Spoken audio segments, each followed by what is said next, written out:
podcast called Living the Stream comes to you each week.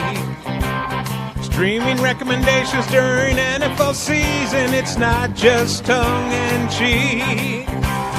Quarterback, defense, tight end recommendations based on opposition matchup. Here are your podcast hosts, JJ Zacharyson and Denny Carter, living the stream. Welcome, ladies and gentlemen, to another episode of Living the Stream. I'm JJ Zacharyson, the late-round quarterback, and as always, I am joined by my lovely, lovely co-host, Denny Carter. Denny, what's going on? I'm glad to be back for a 69th season of Living the Stream. That's right. And we are here, of course, with Tom Everett Scott for our annual Living the Stream Listener League draft, and it's going right now. It's going. You're actually on the clock at this moment. Yeah, you're on the clock. Tom, it's great to see your smiling face. How you doing? Hello. Good to see you guys as well. Love this. This is the official start of my fantasy season, this draft. Yeah. For the good patrons, listeners, LTSers, yes, all the people. It's lovely to have you. Who did you take, Denny? I'm going to go. Wow. Yeah, I took Jahmyr Gibbs. I'm going to betray myself and my beliefs immediately. What? Wow. So much tea. I'd say it's too much testosterone coursing through my veins at my late age, Tom. So I gotta throw it out there. This league is very deep. It's 14 teams. Yes. You start a quarterback, 2 running backs, 3 wide receivers, 3 flex, I think, and then a tight end, defense, and kicker. And we do defense and kicker because Denny's in the league and he refuses to not do defenses and kickers. Wait a second. I'm fine not doing a defense. Oh, you need the kicker. You need the kickers, but not the defense. I enjoy a kicker, but I do not enjoy a defense. I think it's total garbage. We can throw that out. We got a lot of folks in chat right now. Alex said, "Let's go." Someone said, "Hey, Denny, thanks for putting me on chickpeas. I put a little chili lime salt on them, and it's a great snack." Hey, there you go. Alex said, "All hail chickpeas." Yeah, we the chickpeas have caught on with the folks. At first, they thought it was a bit that I was doing, but I truly do love my chickpeas, and I eat them all the time. Wow. Yeah. Out here we call them garbanzo beans. I hope that's okay. Is that okay? Okay. Garbanzo. Yeah, Chickpeas are also known as garbanzo beans. Yeah, garbanzo's got to be the more. Is it the more profesh way of saying it? It's the more like Sesame Street way of saying it, I think. Yeah. Okay. Yeah.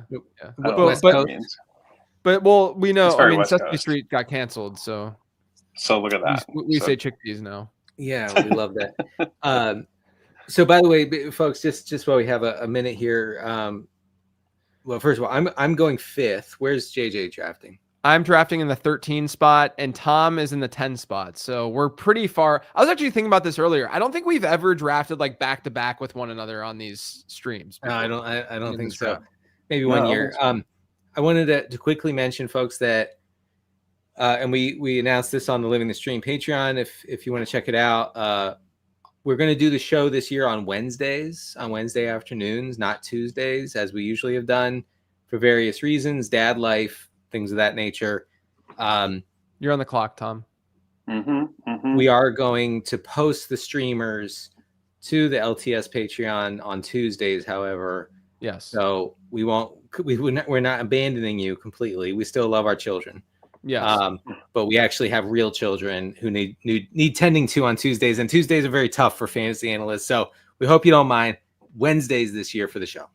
Yeah, and look, I figure that number one, not even everyone like has waivers only on Tuesday night into Wednesday, but then also people don't listen to the show anymore for our advice. Someone said it's cute that you think I listen to the show for your advice. Exactly. And I was not mad online. Exactly. The show. I mean, just wait till you guys see the outro of today's. You guys saw the new intro. Just wait till you see the outro of today's. The outro is like David Lynch, but weird. Why? It is kind of Lynch. We got to see. Yeah, it is, right? Yeah, I did show Denny and Tom before. I'm on the clock right now. I was thinking about getting Drake London, but you know what I think I'm going to do is get Brian Thomas. Yeah. As my first one here. I and feel then like see what comes back around. I feel like London is a guy who, like, by week 7 we could like go on air and be like, Drake London has a 42% target share.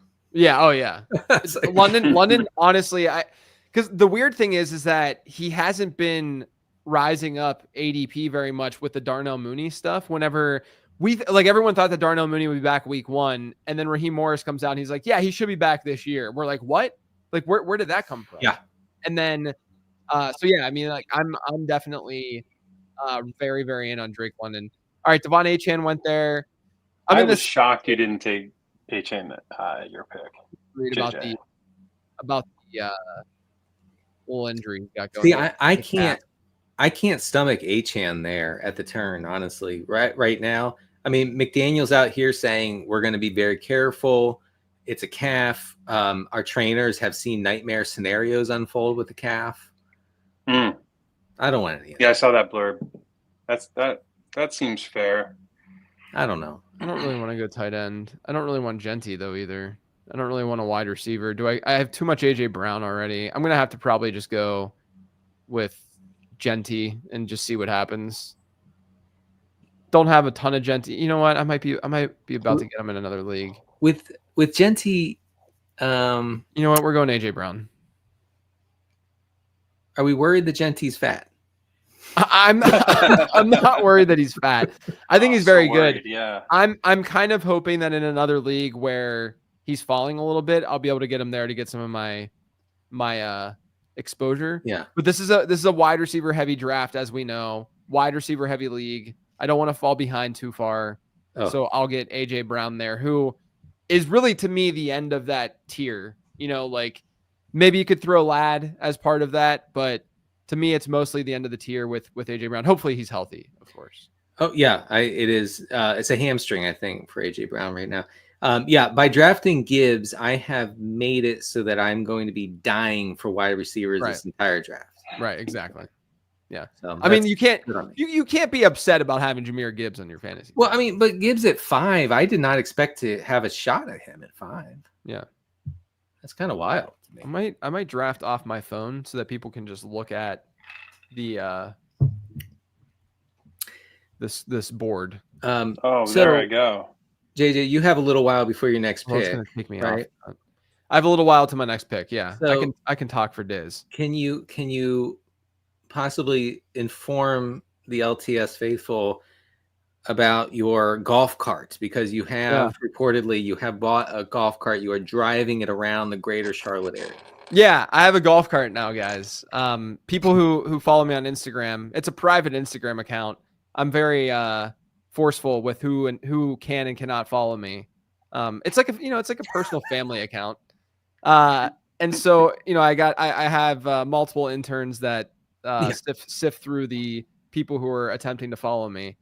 But no, we bought a golf cart over the summer, and it's awesome.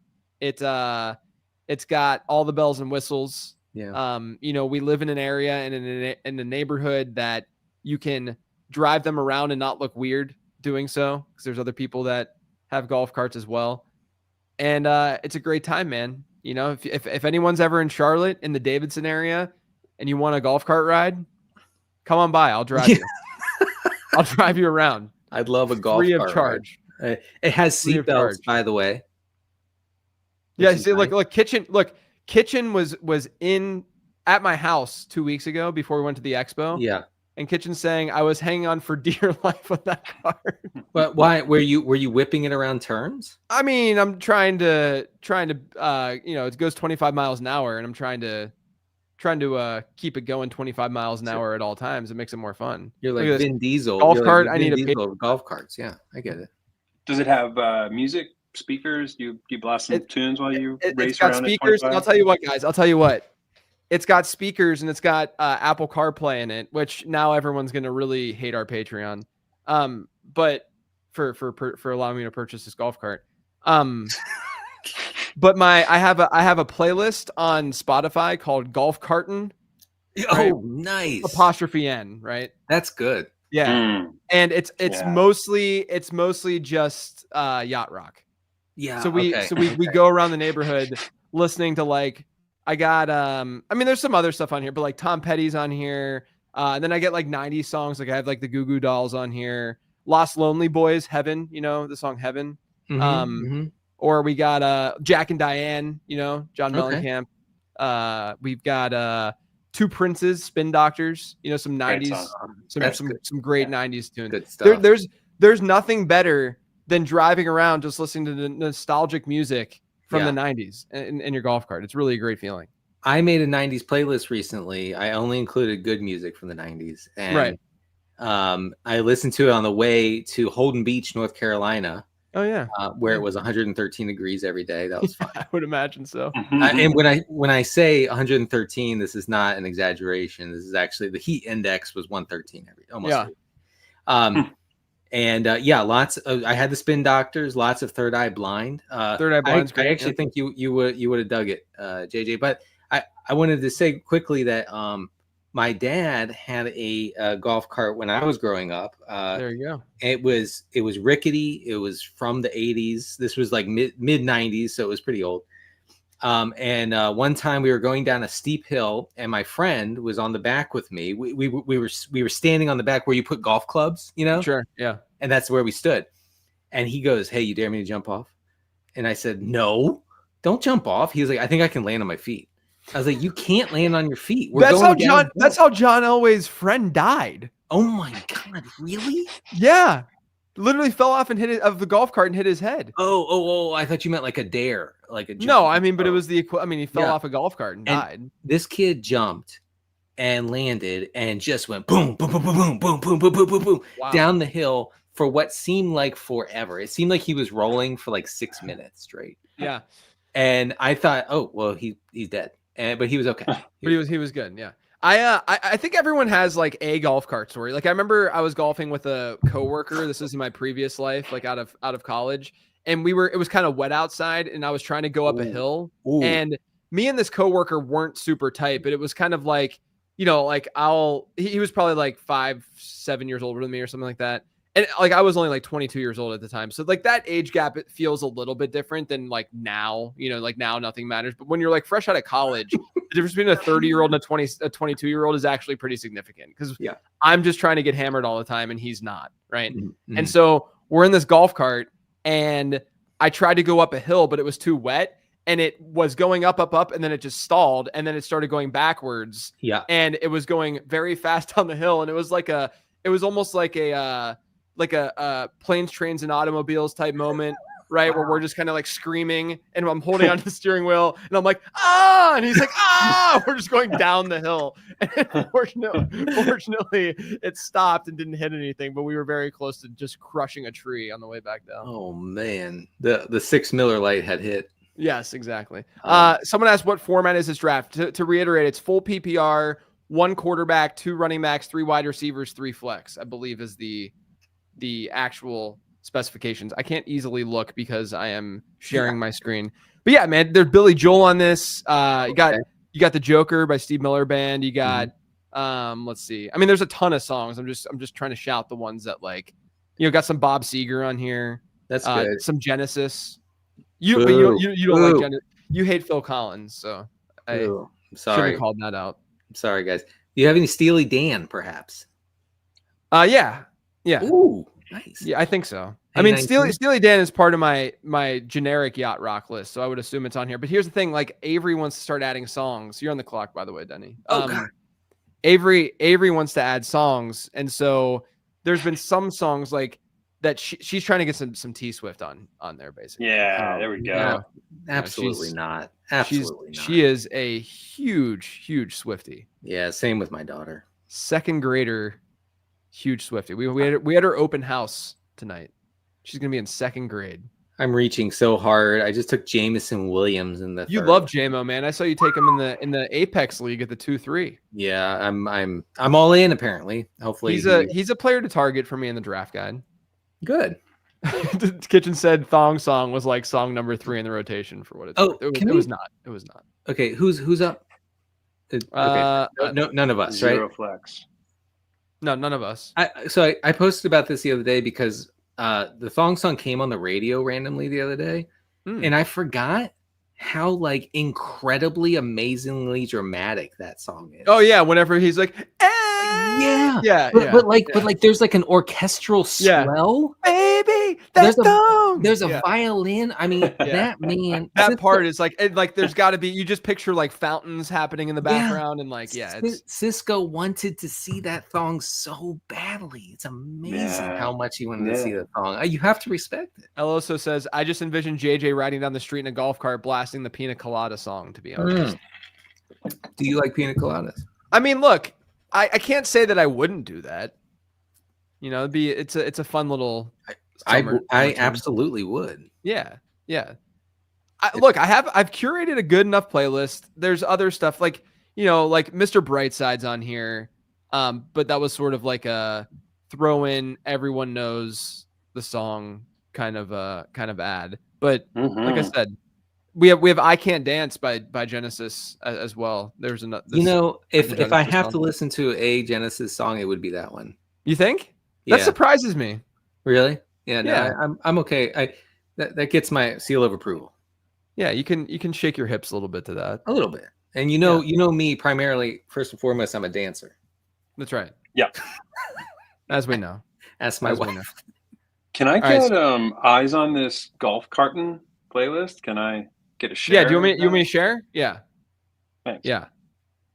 I'll make it public. I like to dance. I like to dance in my golf cart. I don't have a golf cart. Yeah, you should get one. I know. I just ride in them on movie sets, you know. Oh, can I talk about my big purchase for this past summer, which was a driving range mat, like a legit one. Oh, nice. And I put it on one side of my backyard. My backyard is pretty big, sick brag. But so I did that, and then I chopped down a bunch of branches, and I'm able to hit like a 9-iron with those foam balls, foam golf balls, from one end to the other. Nice. So that's been fun. That's a lot of fun. Devontae Smith. That's amazing. Love Smith, but I'm glad you took him because I have AJ Brown, so I wasn't gonna. See, to me, Devontae Smith is the most like pick. No. I think he's a great pick. How dare you? How dare you? No, what I mean, no. What I mean is like, you know what you're getting. Yeah, but I think Philly though is going to throw the ball 120 more times this year. Well, then I'm dead. Thanks.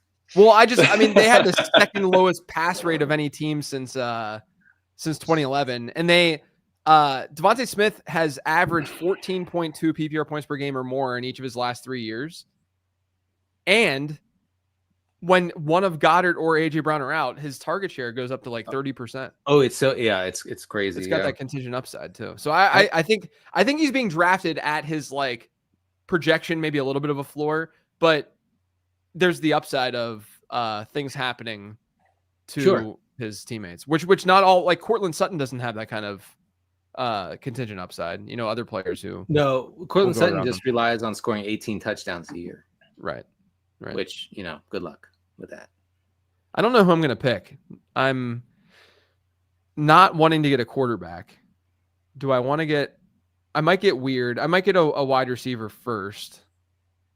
Man, these wide receivers. Oof, down horrific. I mean, I have Tyreek Hill as my wide receiver 1, which is the worst thing I've said all week. You know what? I might do something. Do you see what I just typed in? Ooh.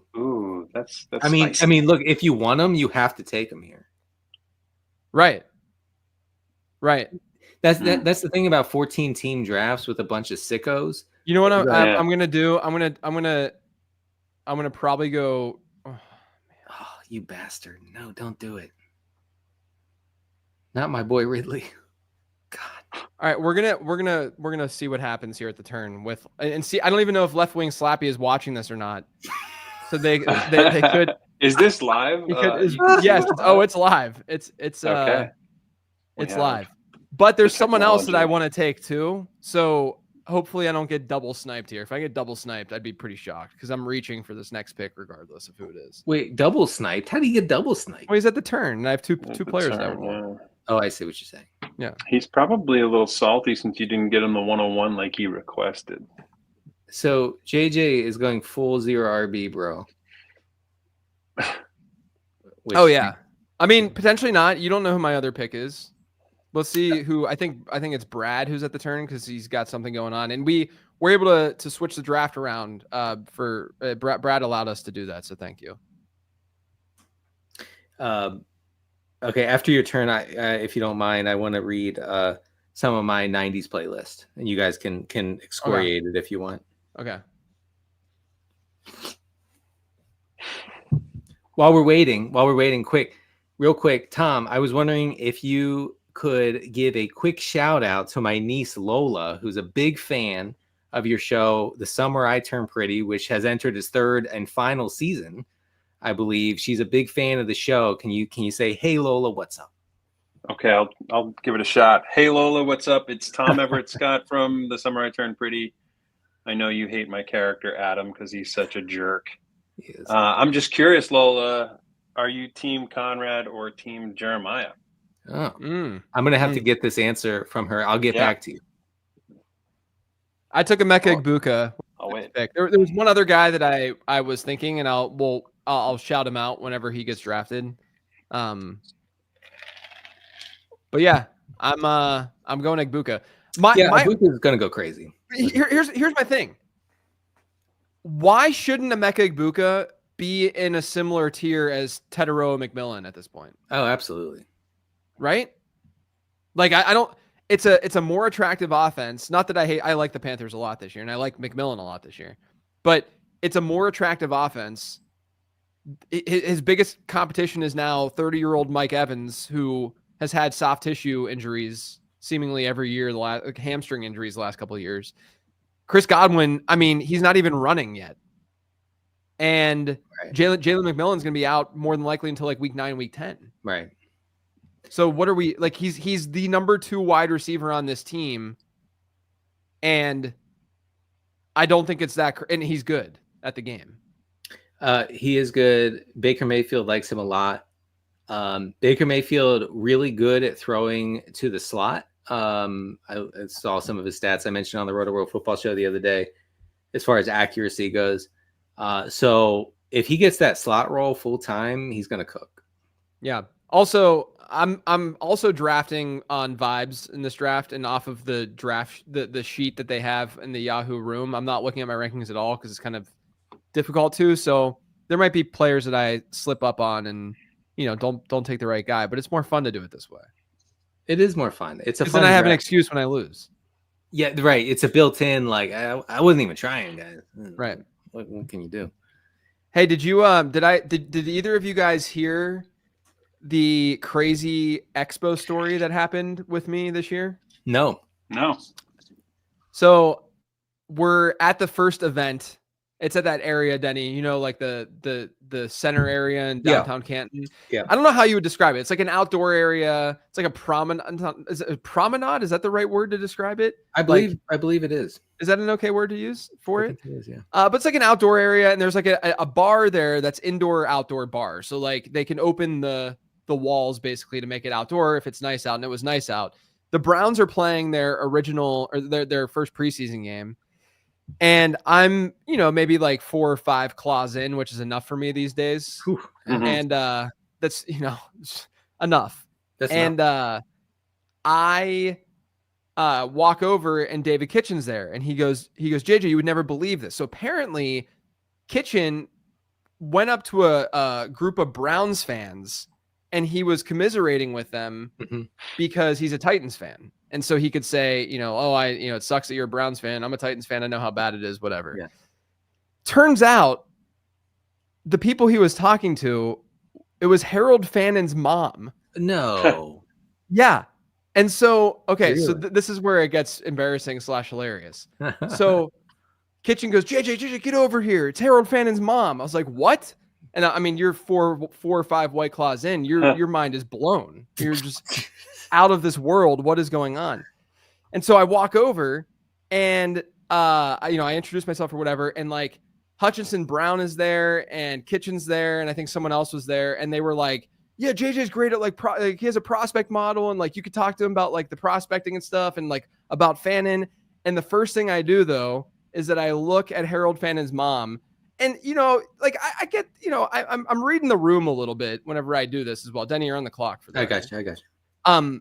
And so I'm reading the room while doing this, but I go up to her and I say, "Do you walk like a duck too?"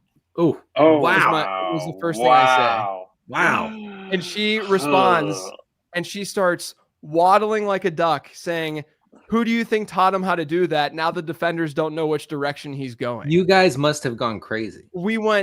It was just next level, went bonkers. I mean, you guys must have been screaming, running around. Yes, I almost took my shirt off and just started sprinting and waving it around my. Yes, I mean, because right now, just hearing that, I literally want to run out of the room.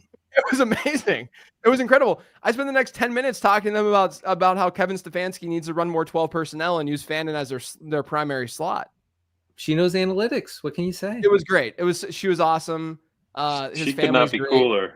Yeah, it was so funny that like she knew, like, and I also think though that like if you're the parent and someone comes up and says something like that, that means that person knows enough about your kid and his game that you respect that, right? Oh yeah, sure. So like oh, she's like, oh, he knows to the point that he runs like a like a duck, and so therefore I can be cool with him. That's really good. It was really funny. That's really good. I mean, honestly, like 0.1% of the football watching population would know what you're talking about. Right.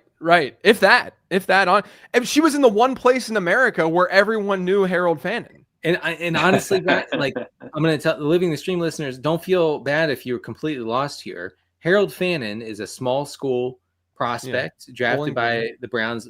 Fantasy sickos love him because, I mean, he was the most productive tight end in the country last year by a country mile. Crazy metrics. But he runs, he for better or worse, he runs like a damn duck. Right. So, and he's fast, by the way. Right. I mean, I mean, it was fast enough. I mean, he had a slowish 40 and people will blame it on that. But, yeah, I mean, like he had an unbelievable production profile. I actually last year famously, started my NCAA football like my career as a coach with Bowling Green, and I was playing that game, and I'm like, who is this tight end? Why is he so good? And I had no idea in January that I wouldn't then know who that he was actually really legit. Were you like Mrs. Fannin? A yards per route run of over 3 by a tight end is outrageous. Yeah, right. Exactly. Your son is literally outrageous. Yes, he's an insane person. Yeah. I mean, how much is like Njoku blocking him? A lot. I mean, but Njoku's could easily be gone next year. Is the other piece to that. I mean, but for this year, it would take an Njoku injury, I think, for him to be like really, really relevant. I think that he's still like a decent 20th round DraftKings dart throw. That kind of situation. Boy. So yeah, I do love Fannin myself, but I feel like they would need to run like every play with 2 tight ends in order for him to get there. I mean, there would have to be. It would be difficult in a managed league for you to play him confidently. I know I'm on the clock, by the way. I am. Oh, now I am. now I'm looking powerfully into taking. There's still some wideouts here, but they dry up. They dry up fast. They definitely dry. I mean, up I was gonna take Lamar if he was still there, but I guess he's gone here. Nevertheless. Let's see. Am I gonna take Travion? God, I wish I could. Am I a sucker? I'm a sucker. I'm doing it, folks. Denny, that's who I almost picked last round. Yeah, I feel like I'm shocked that he's still here, honestly. Me too. I was gonna easily pick him in the next round. I mean, Ramondre is not happening. So I'm very high on I think that Travion should go after Kyron and Kenneth Walker. Ahead of Brees, ahead of James Cook. Ahead of James Cook for sure. Brees too, yeah. And I'm not really I don't think it should be controversial. Dusty Harmon says Betravion, meaning that I betrayed the zero RB community. Also Dusty's in this draft. You might have sniped him too. Sorry. Dusty, what spot are you in? I don't know everyone's team name. Dusty, I would I would recommend you get owned. Dusty had a great his wife passed away a few years ago from sarcoma, and Dusty lives in the Charlotte area. He actually lives like 15 minutes from me, and he put on a 5K this past spring in her honor, and it was awesome. And I ran it, and it was great. And everyone should do it next year. Yeah, that's great. Yeah. Wow. If you guys are interested, you're in the area, hit me up, hit Dusty up. We can set you up. I'm assuming you're doing it next year, Dusty. I'm assuming you're doing it once again. I would do it. Can I use your golf cart? Oh yeah, that'd be great. That's the way I could do it. Can I quickly read some of my 90s playlist? Yeah. Oh yeah. Yes. This was from a while ago. Yes. Yeah. You need to read it. Okay. All right. Tell me good, bad, indifferent. Okay. I'm not going to read every one, of course, but so Semi-Charmed Life. Good. You Ought to Know by Alanis Morissette. Hey Jealousy by Gin Blossoms. Great. Yeah. Anything by Gin Blossoms. Sweet. Yeah. Right. So I'm a latter day Weezer hater, but I do love Buddy Holly. Mm-hmm. Yeah. Say It Ain't So by Weezer as well. Flagpole Sitta by Harvey Danger. Sex and Candy by Marcy Playground. Sorry to the kids. Cake's Never There, which I actually love that song. Superman's Dead by Our Lady Peace. Are you guys familiar with that one? No, I don't think I am. Peaches by the Presidents of the United States of America. Jumper by Third Eye Blind. Never Let You Go, Third Eye Blind.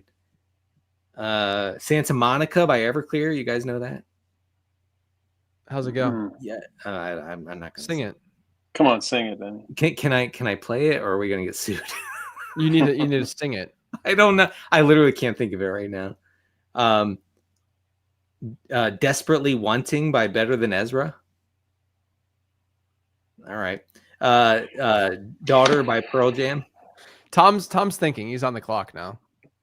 Yeah. Daughter by Pearl Jam. Do I go Golden or Debo here? Oh, that's a good question. I'm gonna go Debo. I wish I knew.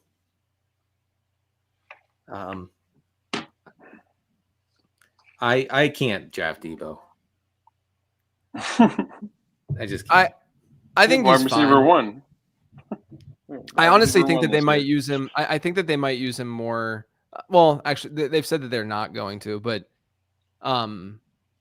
what's your take? Do you have any DC vibes with what's going on with that backfield, Denny?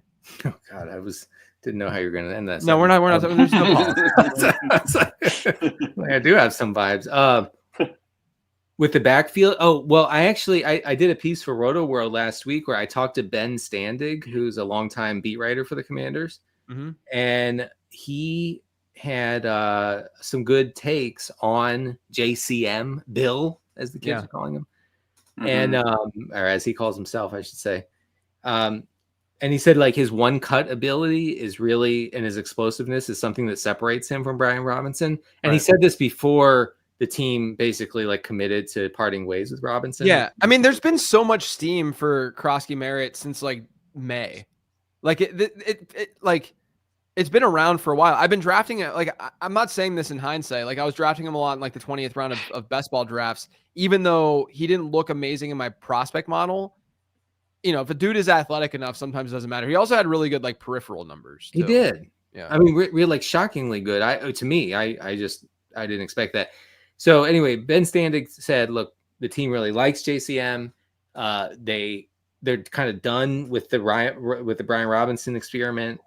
And he said this 10 days before the rumors started circulating, or the reports, I should say, started circulating about Robinson. So I think it's over. It's over for Robinson.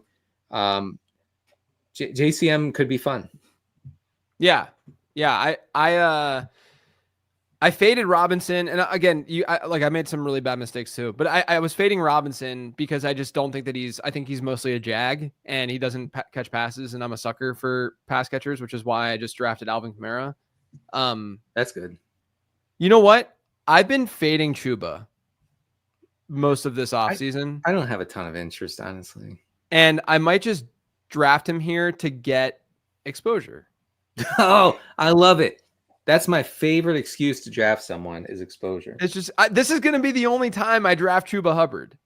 Like, I have a lot of RJ Harvey. There's after Harvey, I think there's a pretty big drop in what we're going to get. But then people are going to come at me if I draft Chuba, but I did star him. I can't justify drafting these wide receivers when I have 4 of them already over Chuba. So you know what, guys? Let's go Chuba. That's a good. I think Chuba will be the RB1. Obviously, I'm just not interested in him at that price usually, and I find him like the ultimate dead zone guy, which is not necessarily terrible. I mean, you can get good value in the dead zone. So yeah, I mean, I'm this is the only probably the only share in my managed leagues that I'll have Chuba. But I think the opportunity cost here, it's really against other, based on my build, because I have 4 wide receivers. It's basically like I'm not going to get Burrow. I'm not going to reach for tight end, who I think there's the drop off after Kittle. And so could I go with a wide receiver? I don't need him. So I'm going to go running back. And within the running back position, I think Chuba's fine. And who did you? So you took Chuba, and who was it? Oh, and Kamara before you. Yeah, and then I have Brian Thomas, AJ Brown, Calvin Ridley, and Emeka Egbuka. And okay, who does Tom have right now? Tom has. I wish I could make this larger. I have Amon-Ra St. Brown, Brock Bowers, Devonta Smith, DK Metcalf, and Debo Samuel. Tom's going 0 RB here. I like it. It's a fun team. Oh, just one more thought on my 90s playlist, which everybody in the chat seems to like. So thank you for making me feel good about myself. So I have Closing Time by Semisonic. Yes. Yeah. Okay. Love that song. I do too, Tom. It's a pretty good kazoo song with the mouth kazoo. I heard you showed off the mouth kazoo to Dave Kitchen. I did. I showed it off to everybody on my live stream. Dude, I had the most screwed up live stream of all time yesterday. Actually, I have a video that I probably could upload onto here and play, but it's a video from me doing this live stream, and I sneezed, and then I had to blow my nose, and I didn't realize that people could hear me. I could upload this so that we can play it.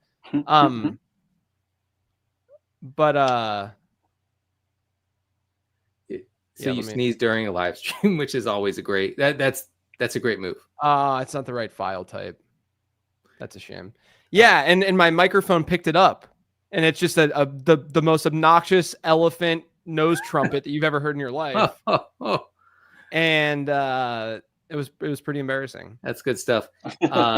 Okay, so Closing Time. So I'm a big fan. I've always liked it. It makes me feel like the fact that I like it so much makes me feel like Andy Bernard from The Office. Remember, he does that thing where he sings at the end of the day, every day. Yes. So my wife goes, "Why would you include this on the playlist?" Because we're listening to it together on the way to the beach. Yeah. And I was like, because it's a great 90s song. Yeah. And she was like, it's terrible. It's one of the worst 90s songs. And so I dug into it further by posting about it on Blue Sky. And it seems to me, Tom and JJ, that it is a guy's anthem. Is it? It's a dude's thing. To me, it was always because so many dives and bars in general, and like college bars will play it when it's closing, right? Like it's just it's more nostalgic for me from that perspective. I mean, look, I didn't do like a deep dive or like real research on this, but every woman to reply to that post was like, "It is terrible, truly like one of my least favorite songs ever." And every guy was like, "It's the GOAT. It's literally my favorite song." Someone asked, "What's the difference between a mouth kazoo and other kazoo?" well, one is a kazoo that comes from the mouth. The others are not. Simple, really. Yes, exactly. Do you want me to do Closing Time with my mouth kazoo? Do I? Yeah. I do. Okay. Of course we do. Do you want me to start at the beginning, or do you want me to do the chorus? I have the chorus. Okay.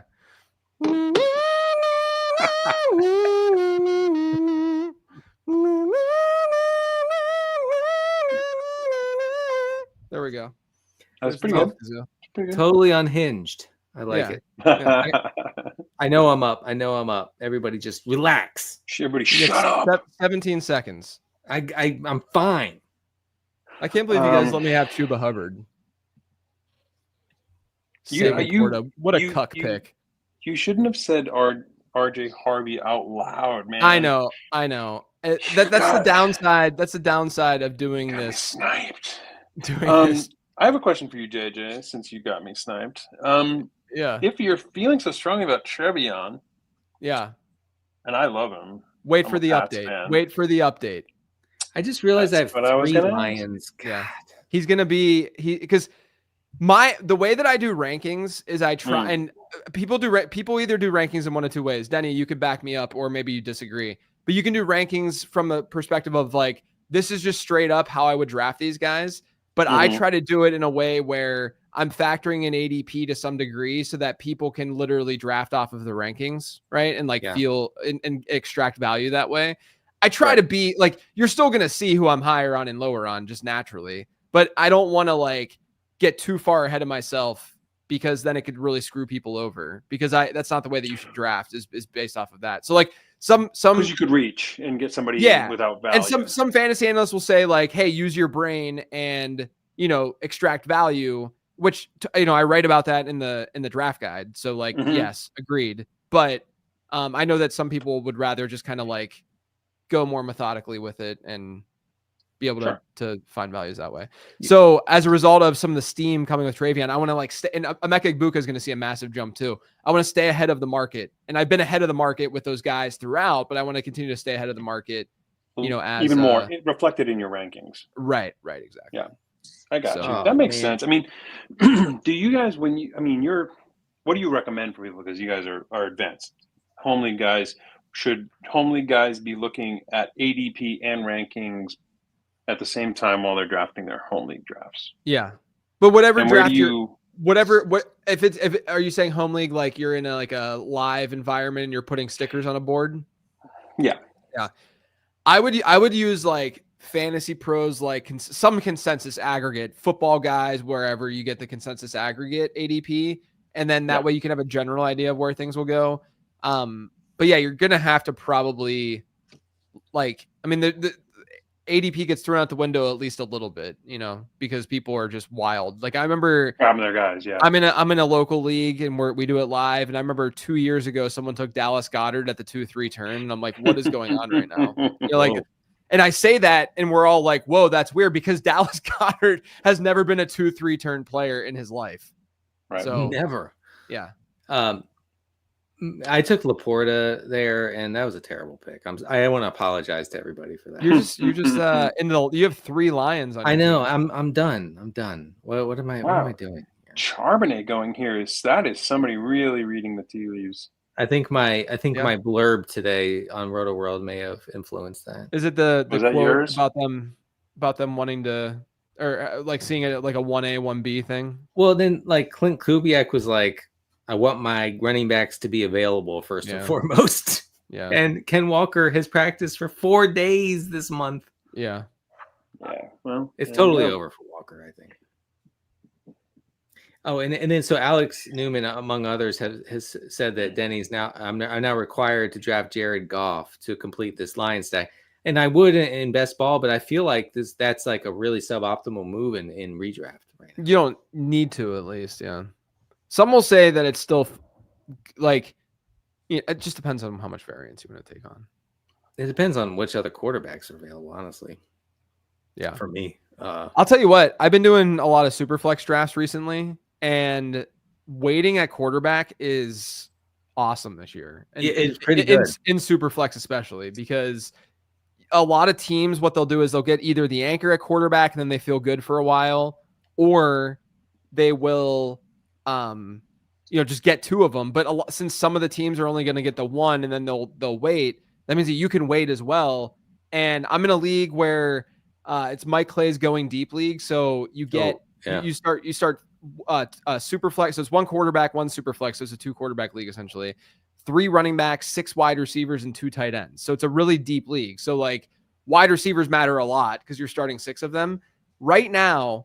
Through I think 9 rounds, I have CeeDee Lamb, Drake London, Ladd McConkey, Ricky Pearsall, Xavier Worthy, Kenneth Walker, RJ Harvey, Jordan Love, and Justin Herbert. So I still got Justin Herbert and Jordan Love at QB 17 and QB 19. That's pretty good. While loading up at those other positions and such. I like the. I mean, I guess Herbert is good too there. I think Herbert's actually set to have a pretty decent year. Like they were more pass heavy than I think people realize down the stretch last year. And or at least since his like that high ankle that he had or that like injury. Remember he started the season with that injury? I do. Yeah, he was pretty immobile. And he can be mobile. Like he can move if they just allow him to. Well, I remember talk last year where Greg Roman and Harbaugh were like, we want Herbert to run the ball. Right. And I don't know if that's a great idea because he's kind of a bad runner, as in like he gets just whacked constantly. Yeah, he's not like Josh Allen. Well, Josh Allen gets whacked too, but he's just tough. With two Fs. I don't know. Herbert, incredibly nice young man, seemed like a stand-up gentleman. Look at this. Neil Dutton just woke up for. Neil in the. Although Neil, it has to be what, like 1 a.m. or 2 a.m. there. It's 6 hours. Yeah, so it's like 2 to 3 a.m. Oh, Neil, go back to bed, man. Neil, what are you doing awake? What's going on, buddy? He's in the UK, folks. This is, unless he scheduled that message on YouTube. Oh man. So anyway, but Herbert has, I mean, just from a real football standpoint, I'm sorry, the kid has no dog in him. He just has no dog. Yeah, I don't think he does either, but I think he's still good. Like like once in a while you are blessed with gifts that almost no one else has. Let it rip, young man. Yeah. You know, like hit your back foot and let it go. Don't check down 40 times a game. Right. Let It Go, another good song for the golf carton playlist. Yeah. Oh God, no. You know, CJ got really into Moana and Frozen for a little while. Yeah. Yeah. And now, you know what he does now? You guys both have sons, so maybe you can explain this to me. Mm-hmm. He literally just sits and watches excavators and bulldozers just move around in dirt. Like, that's not funny. Even, he just watches. He's obsessed with them. And it's clearly not coming from me. I am not obsessed with excavators and dirt. But like if there's like renovations going on in our neighborhood, we got to walk to the truck and check out the truck while it's sitting out. He's like obsessed. Yeah.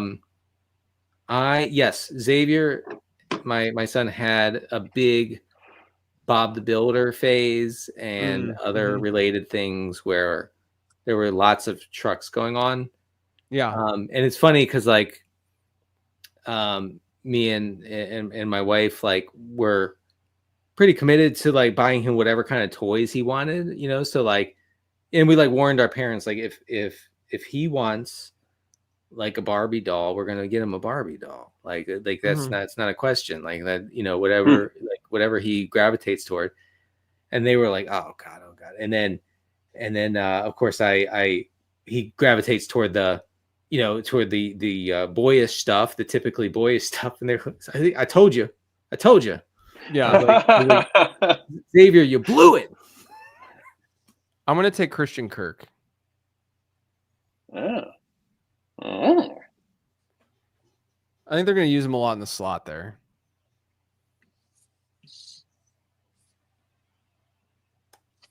Pretty 5 condom pick though. Yeah. So I think I took Kirk in the Apex League as well. Yeah, I think you did. Then I got my eye on value. One player. Do what? It was a good value. You got. Yeah, I think it was like wide receiver 56 or something like that. In the Apex League, I got Chase at the 101, and then I got Burrow later. So I'll be a Bengals fan. Yeah. Although I am a Titans fan. I want everyone to know I'm a Titans fan. I have been since 1989. Oh, wow. I love Cam Ward. He is fun. I've been texting with Kevin Clark about Cam Ward a lot over the past month, and he has radicalized me to be pro Cam Ward. So if it all goes haywire, I blame Kevin Clark. Kevin's a good dude. I haven't talked to him enough to really know him, Yeah. but my interactions with him have I always was on his show. I saw that. Yeah. It was fun. He's so funny that it actually makes it difficult to operate on the show because he just kills me with these like zingers just out of nowhere where I'm like trying to be like serious. I'm like trying to quote like 15 stats, you know? Yeah. It just hit me and I'm like, wow, that's really funny. Also, he's a big golf guy, so we can commiserate over that. Have you been playing a lot? No, but I mean, I've been grinding range balls in my backyard all summer. You guys don't even know. Like, yeah, I'm talking like hundreds of hours, but I've only played on the course once this year. I'm gonna take J.K. Dobbins. Any Wii golf happening for you, Denny? No, I haven't played Wii golf in a long time, Tom. It's sad. Is that a winter sport for you? It is. Yes, you got it. It is a winter sport. I miss Periscope, guys. Periscope is what you miss. Oh, right. That's what that was on. Oh, you know what's wild is when Periscope first came out, Matt Harmon had visited me in my old house, and we did a Periscope because it was like so like innovative, right? Because we had not been able to do any sort of live streams like that before. Right. And we drank beer and talked about football for an hour when Harmon showed it. And like, so and it was cool, so, yeah. but it was just such like a different kind of vibe to it, right? Because it was more like personal than what we get with live streams now. It was because you had your phone. It was just you and your phone. You know, it was very personal. Yes. Yeah. It was cool. Do you remember Periscope, Tom? I mean, I remember you doing the Wii. Oh, okay.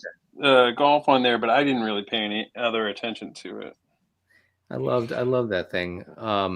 Man, my running backs are older than like me. What could go wrong? Not a 90s song, just out of the 90s. I'm a big fan of Drops of Jupiter by Train. Ooh, you're a Train guy. I like that song. You want to hear it in kazoo form? I do.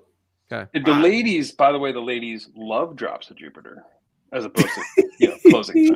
I'll do the bridge part. Okay, like the No, I guess it's just the chorus, guy. Oh wait, I got sniped again. Holy crap! What am I gonna do here?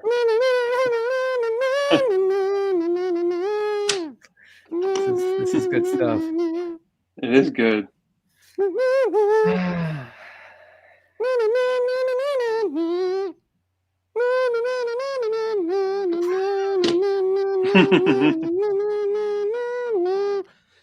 Na. All right. That's good stuff. We could get sued because that sounds too much like the song. That's true. That's a good point. We are on YouTube right now. All right, last two songs I want to mention for my 90s playlist. Mrs. Robinson by the Lemonheads. So good.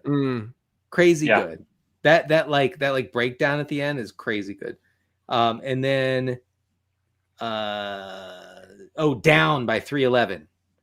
311. I forgot how much I like 311. 311 has some good songs. Here's a crazy little piece of trivia. The guy who played bass guitar in the Lemonheads directed probably like 5 or 6 episodes of Summer I Turned Pretty. No way. Yeah. Wow. Jesse Perez. Wow, and we just brought that. What a connection. Mm-hmm. I cannot believe that is the case. It's real, guys. You know what I listened to today on a walk? Did a little lift and then I went for a walk and I listened to Jason Momoa on Smartless. You blow my mind. Go on. What? Walk in when you have a golf cart? Okay. Yeah, no, I'm going on I need to get a little break and been working myself to death. Getting your steps in. I get it. He was a great interview. He seems like cool. a good dude. Yeah, he seems cool. And then he also brought up that he doesn't really work out. And then I wanted to shut it off. Then you wanted to kill him. Yeah. He just goes through phases where if he needs to get big for a movie or something, then he goes crazy and then he just stops. That's it annoys me. He won like the genetic lottery for sure. Yeah. I didn't realize that Burrow was still available. Honestly, I just didn't look at quarterback. Yeah, I just got Burrow in like the 8th, 9th. Well done, sir. The end of the Well yeah. done. I wasn't paying attention. Welcome to this league. Yeah.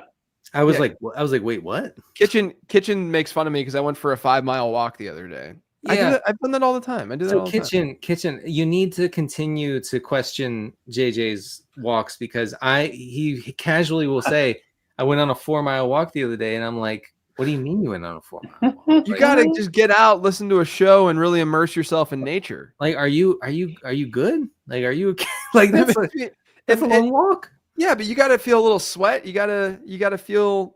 No, strong I'm enough. with you, man. I'm a walker. I became a walker this year because I think running was starting to really beat the crap out of my body. I was like, really that's the other getting thing. So my dad was a big runner growing up, and like he ran a marathon when he was like 50. Like he was just a runner, right?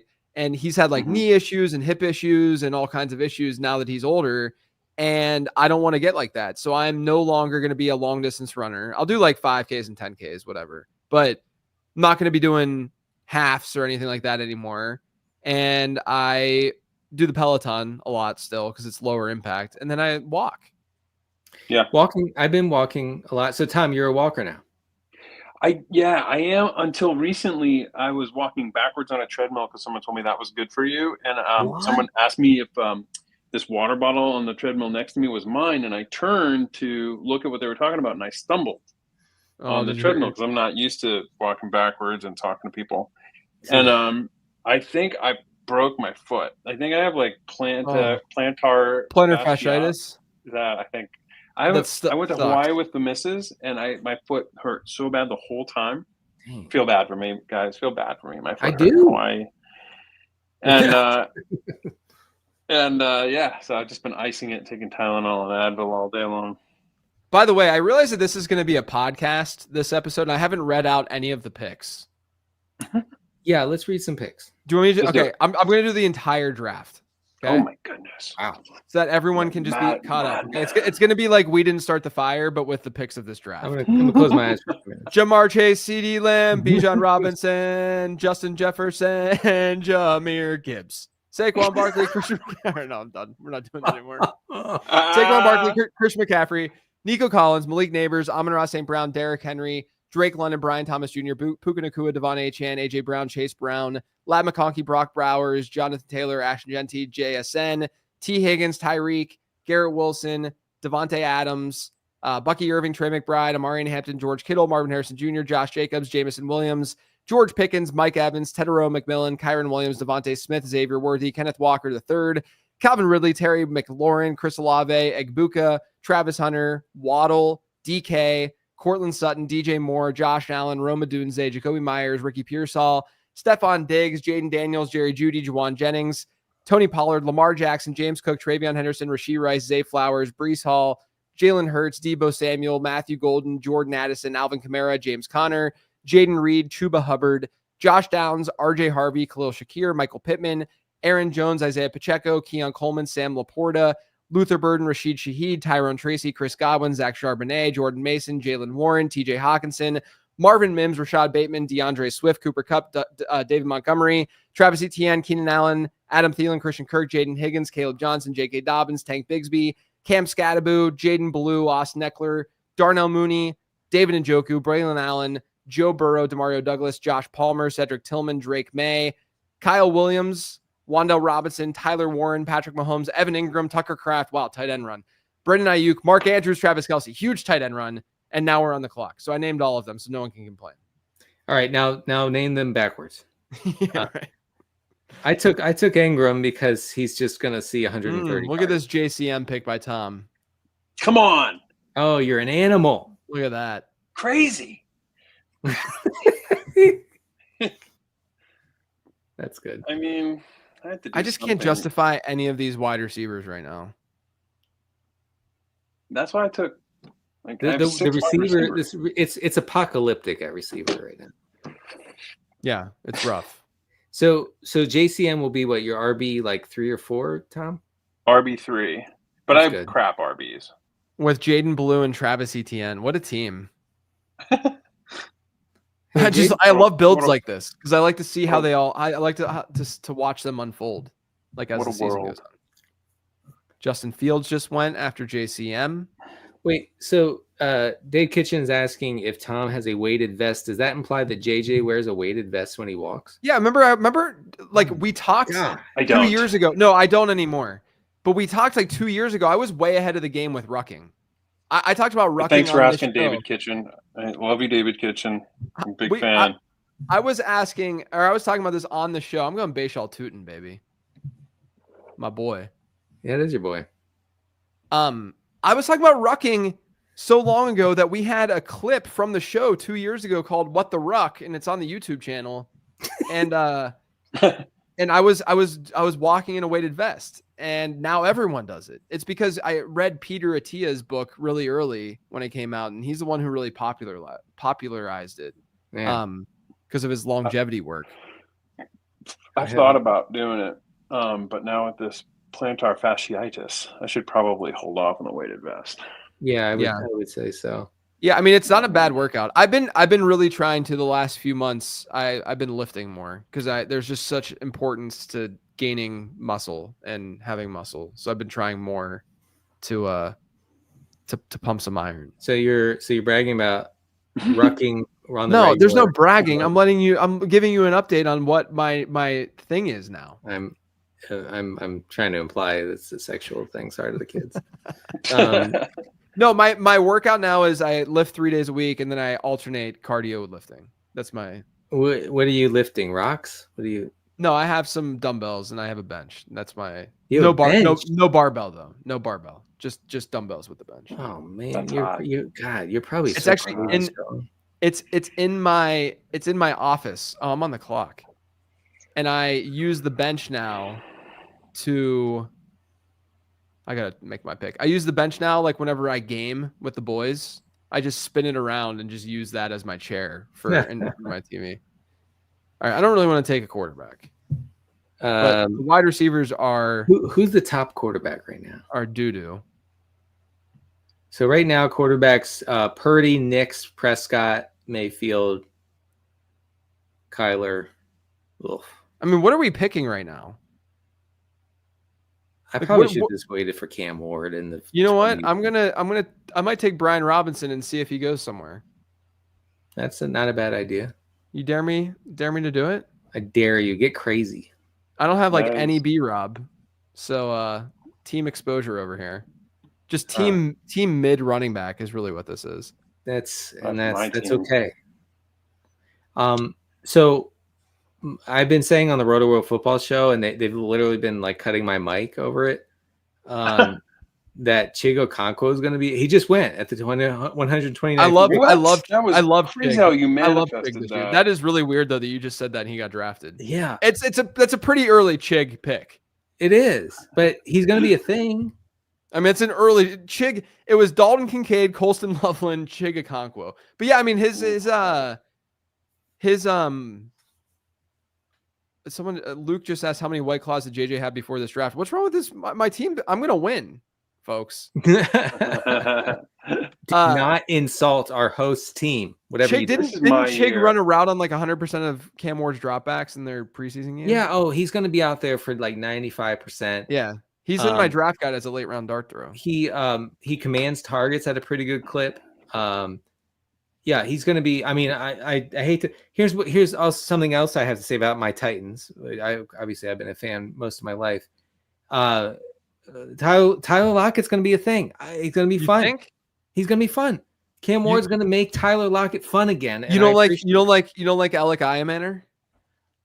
I do, but I don't think that he'll be wide receiver 2 until late in the season if it comes to fruition. Yeah, I think Lockett. I think they're going to pass so much that Lockett will have no choice but to be fun. I liked Iamaner as a prospect. The 2 day 3 wide receivers that popped most in the Zap model were Iamaner and Torrey Horton. Oh, Horton's cooking. He's cooking so far, yeah. But who knows what'll go down. I saw Horton's going kind of crazy in best ball drafts right now. He's getting steamed a little bit, yeah. All right, I'm going to go get a beverage. Come with me. There you go. There we go. Let's get the tour to the fridge. What shirt do you have on, Tom? What is that? It's a icy hot automotive All right. Thanks. I got this while I was with Sal. Sal and I drafted Scott Fishbowl up in oh man, Vancouver. How delightful is Sal as a human being? Amazing dude. He had on a Dead Man on Campus shirt, which is incredible. No way. Incredible. I was like bowled over when you guys sent me that picture. I was like, get out of here with that shirt. That's great. That is awesome. Yeah, he rocks. Right, he does. He's been a Denny. I think Denny introduced me to him, and then he wrote for Late Round QB when it was lateroundqb.com for that like year and a half, 2 years or whatever it was. And he's just an awesome dude. I remember he'll like send you stuff, and I remember in Vegas he gave me an Antonio Brown football card or something that he had gotten, and like he's just a very thoughtful person. He's a very thoughtful. Yes, he gets gifts. He thinks of others, which is just crazy. Like what? Right. Who does thinking of others? Who does that? Exactly. So we drafted our Scott Fishbowl team together at this brewery in Vancouver, and across the street is this automotive. So the brewery sells one of their beers named after it and makes the shirts. Oh, that's cool. Which I think is freaking cool. Did you like drafting up there? Yeah. I prefer the LA's, draft that we were doing for years with Liz Loza and James Roday and Scott Fish would go to that one. And that was always a really good time. And Garrett, but they stopped doing it at Trophy Smack, and I was working. But I was so happy that there was one in Vancouver where I was working, and then I got to hang with Sal and meet a bunch of guys up there that were cool. Yeah, that's great. But Scott did the Vegas draft this year. Oh, I didn't even go to the Charlotte one this year. I went last year, but this year You did the live one. Was it fun or was it? I just showed up last year because they wanted me to show up, and then I didn't this year. I just did it's my SFB team. I decided to just get rookie running backs every pick in my final 7 or 8 picks of that draft, but it ended up being like Ja'Cory Krosky-Merritt, Kyle Monungai, Woody Marks was guys one that are popping. Yeah, guys who are just like kind of like gaining some traction now. So it ended up working. Cool. Dang it, I got auto picked. What? Hollywood Brown could be worse. Oh. Hey, What Denny. happened? Denny, this is a really good time to do this. You want to go back? You can do worse. Oh, that's good. You can do worse. I've never been more upset though. I'll be honest with you. You could do worse than Hollywood Brown. No, you literally can't. You can do worse than Hollywood Brown. You're fine. He's like the wide receiver 5 on the most boring offense in the league. You're fine. I took Brian Robinson, who's not even gonna have a team in like 3 days. That's the process though. Yeah, just wait till he's the Bears. Oh, that's a good landing spot. There were some rumors that he might go to your Titans. Oh, my Titans! I would get a Brian Robinson jersey to add to my many Titans jerseys. Yeah. I mean, as Evan Silva said, he took lead for the team. Brian Robinson did. He did. Yeah, Ricky Pearsall did too. Too real. Yeah. So is it a different regime basically than the one that drafted Brian Robinson? Is there also that? Yeah, but I look. I think what's going on is that he's just kind of a average running back that they want to not have to they want to be able to disguise what they're doing, and when he's on the field you can't really do that. That's the problem, right? So like it's to me this is why the Rams keep drafting Kyron Williams duplicates in a way, size wise and stuff, and guys who can kind of do everything. Like Blake Corum can do everything hypothetically. Jarquez Hunter I loved as a prospect. I think he's better than Corum, and he's got more explosiveness to his game. And but they want to be able to just like why would you not want to just rotate your running backs by drive as opposed to by down and distance? It just doesn't make any sense. You're at a disadvantage because teams are going to be able to defend that easier. But that's why the Lions, who are analytics kings, that's why they have rotated Gibbs and Montgomery per drive. Yeah, and until they're in that negative game script, and then Gibbs is going to play because he's more dynamic and he can be a good pass catcher. But like Montgomery still catches pass. Like it's not like the Gibbs Montgomery dynamic is not like Gibbs comes on the field on third down. It's that usually it's like X number of plays in the drive, and then sometimes they'll swap out during the drive, whatever. But it's not really like that, you know. So maybe because of that, because Brian Robinson doesn't have the pass catching chops, he's not going to go to a team like Chicago. But I could see a team like Tennessee because Tajay Spears can't stay healthy, and Tony Pollard got really, really banged up towards the end of last year. And they could just use the depth, you know. I could see that. How do we feel about Woody Marks? I feel like he could catch a bunch of passes, but why are you going to draft him right now? Absolutely not. I just saw his name. I wanted to throw you off the scent. He was a good prospect. His numbers were a little bit inflated in my model because he played with Mike Leach. Okay. Rest in peace. And Mike Leach notoriously beefed up. What was it? James Williams, was that his name? The one Wazoo or Washington? Yeah, the guy who Washington State's Wazoo. Yeah, that they call on the West Coast. Yeah. They say Wazoo. Yeah. And James Williams, I think his name was something really generic. I don't remember. To use the water bottle as a dumbbell for lifting. No, the guys, this is Mo Alley Cox. Get to know him. Okay. Does Mo Alley Cox still play for Indianapolis? No, he's my water bottle now. Yeah. I think he does. It's an upgrade. He'll never not play for them. I think he's still there. Wow, Kyle Pitts still plays in the league, huh? But the thing is, he's still there. The thing is, though, with Woody Marks is he went to USC and he was still a pretty decent pass catcher. He's just older and he's not that dynamic, but I think that he could play a role for sure. He's a late round dart for me right now. Do you pay any attention to target per route run for running backs or no? In the NFL or in college? In college. Not a ton. Okay. In the NFL, though, I did some studies this offseason, and it's actually pretty predictive. It's one of the main reasons I'm fading Chuba this year.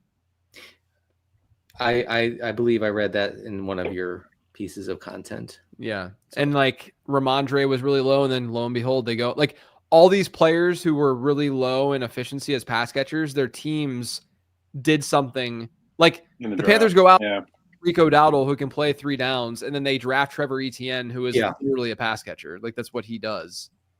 I gotta figure out who I'm gonna take. This is this draft for you, JJ. I feel like is your exposure draft.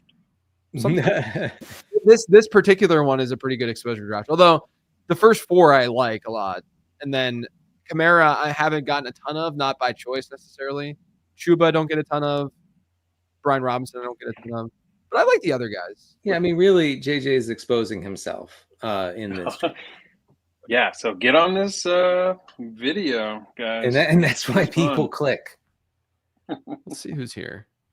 You know what? We might go Trey. I don't have much Trey Benson. This could be another exposure thing. Yeah, so I guess Trey Benson's going to be a thing, huh? I don't know. He is. But I'm willing to. I didn't think he was that good of a prospect.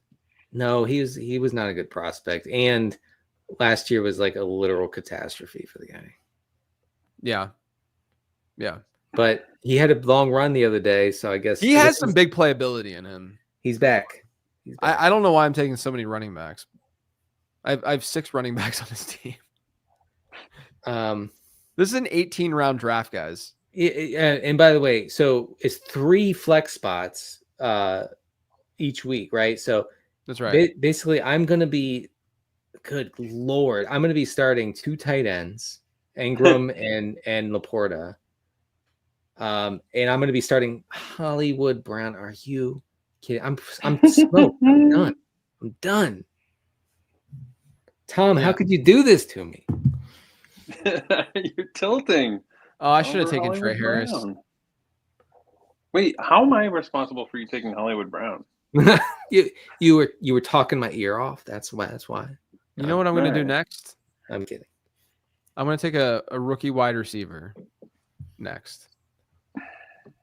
And his name is Pat Bryant, the new slot receiver. Oh, yeah, that's a good pick. for the Denver Broncos. Now that I had so much exposure to Devon Vele in the 20th round in DraftKings, and really, oh yeah. But I was also drafting a lot of the other because they're just so cheap. I was just kind of throwing darts at all of them. But Vele was my like go-to because all of the beats in Denver are obsessed with Devon Vele, and my year 2 model didn't really mind him that much. Like it kind of put him in the same category as like a Jalen Coker, and so in the year 2 model, and so yeah, I mean, I got like not like I didn't think he was going to have a high ceiling, but I thought that he could maybe walk into like 70 targets this year, and Troy Franklin and Pat Bryant have shown up, so I think that's what made him expendable. Devon Vele led all pass catchers last season in EPA per target. I'm just putting it out there. Yeah, I don't think he's that bad, and like I don't think that they should have spent a 4th rounder on him, a 4th and 7th rounder to get him. But I don't really think he's that bad of a player. The Saints got him. Yeah, which I think he fits with Olave and Shaheed because they needed like more bulk in their wide receiver room. And so I don't even think that he's like dead as a 20th round pick in best ball, as a last round DraftKings pick. You're coping. No, I don't think he's dead. How many do you think I could get 3 usable weeks from him this year? Yeah. Yeah, I think I could still, and that's all I need from like a 20th round pick. Can I tell you how sad I am that Taysom Hill probably won't play this year? I know, that is sad. He was great. He was fun to watch. He was. Doesn't he have Although the highest? He ruins spreadsheets though. He does. Like does he have the highest yards per carry for like anybody ever? I mean, he's an EPA machine, first of all. Oh, I actually posted about that recently, about him being an EPA machine. Someone was like, "That's just because he scores touchdowns."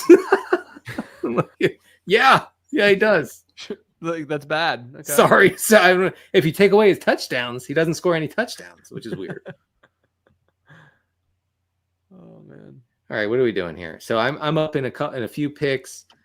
The running backs, I think Jerome Bettis is at the top of the queue here. No, it's DJ Giddens looks interesting.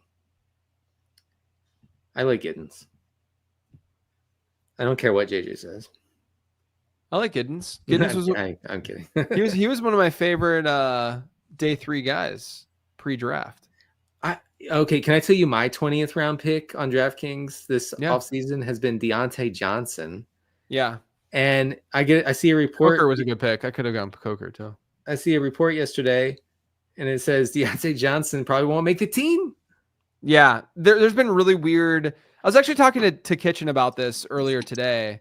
I was like, there's been some picks that I've made this season that I've really followed what beat writer Hive Mind was kind of saying about players. And, it helped me with like Ja'Cory Krosky-Merritt, but I think that there's a little bit of a bias that I have, admittedly, of like just remembering the, negativity bias. But like, I had this period of drafting so much Devon Vele and so much Jalen Wright. And now I'm tilting both of those selections. I get that. All right. So what am I gonna? My turn is next. I'm not doing Roman Wilson. There's no way. I can't stomach DeAndre Hopkins. Totally washed. Torrey Horton, perhaps. Torrey Horton. Only in this draft do you get Torrey Horton in the 12th round. I should probably give an update on where we're at, and this will be the last update because no one needs to know what players we're picking after this. My hottest take would be that Horton outscores JSN this year. There you go. Okay.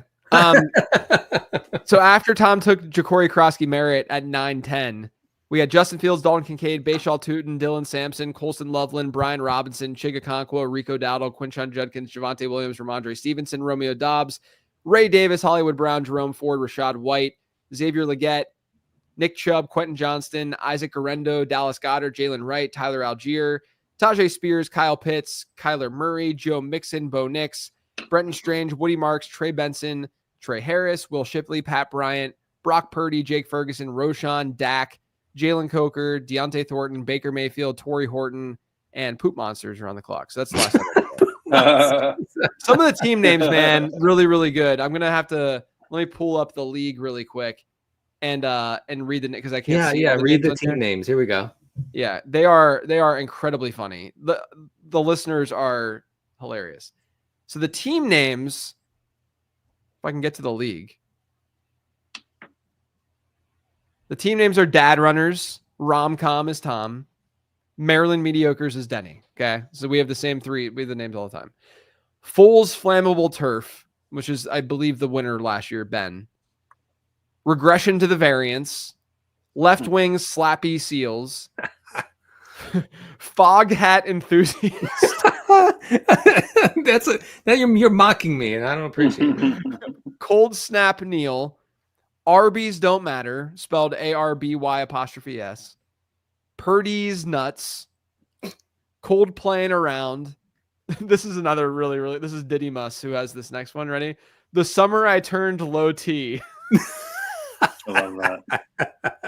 I love that. That's pretty good. You got Poop Monsters Reborn and Admiral Snack Bar. Those are the last ones. The Summer I Turn Low T is going to be Tom's spinoff on Netflix, summer 2027. I think my mom started watching your show too, Tom. Oh yeah, yeah. It's a it's a little bingey. It's a little bingey. People like it. Is it on? It's on Amazon. Did you say? It's on Amazon. Yeah, I'm just I have never seen an episode of the show, so I don't know if it's any good. Do you watch the stuff that you're in or no? Sometimes. Sometimes. It's interesting to me. But is it? I guess is it the same as like doing a podcast and listening to your own podcast? I mean, yeah. I mean, do you listen to every one of your podcasts? I don't listen to any of them. But I also edit them though. Yeah. You edit them, so see. Yeah. Sometimes when they call you back in to re-record some dialogue, I see some of the scenes and I kind of get a gist of how it looked and how I did. And I'm like, good enough. Now I'm good. I don't need to see the whole thing. Interesting.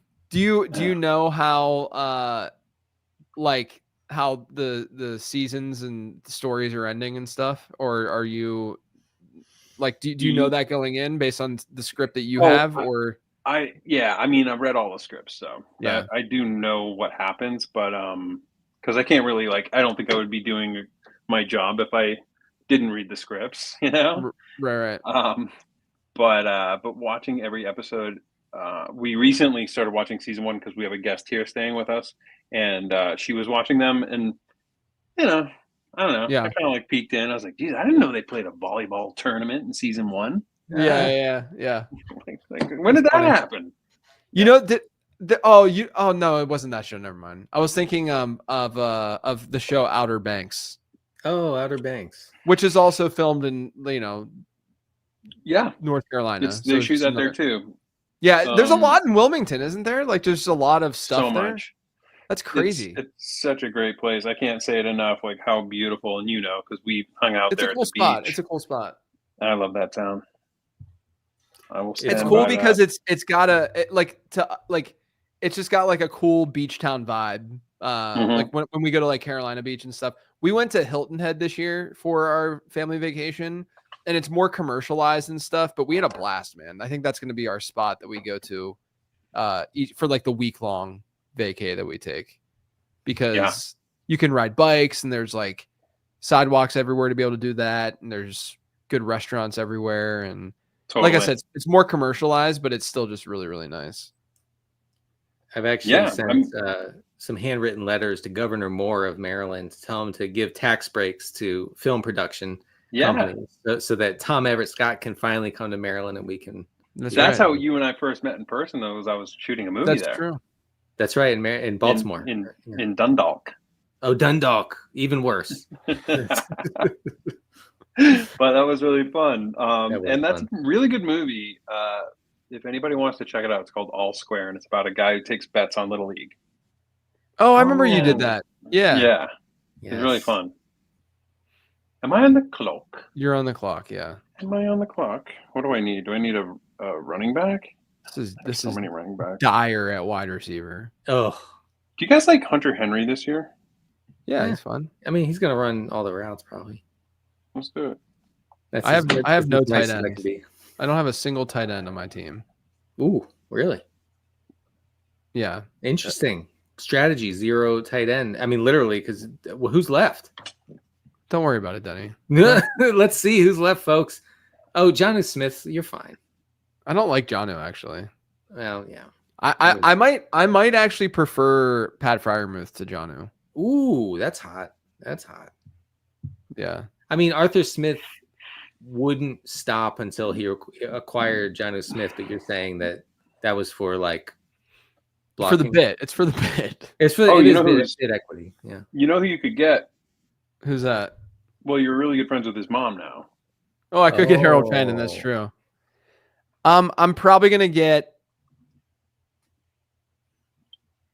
no one. Okay, that's an interesting choice. Actual Maybe zero. I'm gonna take no player in this pick. I'm gonna move on to the next team. I'm just making sure that everything is guys, squared away at every position. Marshawn Lloyd is so cooked, it's insane. I know, and it sucks because I don't think he's that bad. Who's the other? Shoot. Who's the RB2 in Green Bay? We're gonna go with Adonai Mitchell. I dropped him in Dynasty. Oh, Emmanuel. Yeah. Emmanuel Wilson. That's it. Who'd you take? Adonai Mitchell. Now I'm gonna take a tight end. Never heard of him.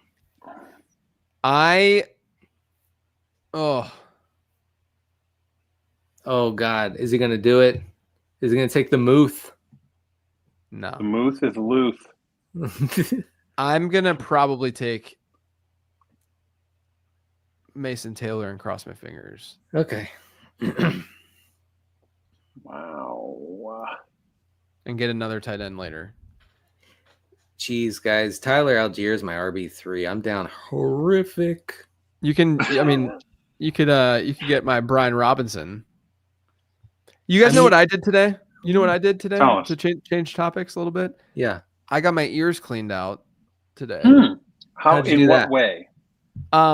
Someone came over and just no, I'm just kidding. Came over by golf cart. Yes. I went to the ENT. I do this basically once a year, and I have a lot of earwax, and they clean them out, and it's one of the best feelings on earth. That's cool. What do they use? You feel lighter. They have like a suction. Yeah, you can literally feel it. These globs of earwax coming out of your ear. I'm sorry to the listeners. Yeah, God. No one's ever dealt with or seen earwax before. Tom, you're on the clock. But globs, okay. AJ? Yeah, like raisin sized. You know? Yeah, I wish I should do that. I one time had to do that at like an emergency situation. I was like 23, and they had to actually go in there with a hook and poke around.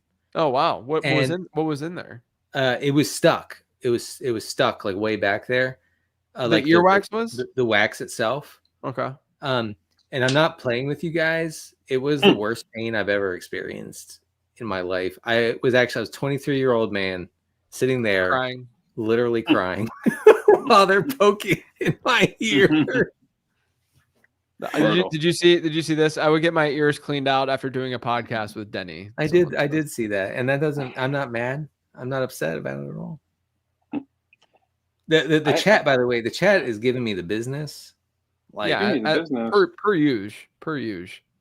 I'm still getting adjusted to it. A whole off season of not being given the business. Someone said they stuck a marble up their nose. Wasn't there a movie? Oh yeah, it was with Michelle Pfeiffer and George Clooney, One Fine Day, right?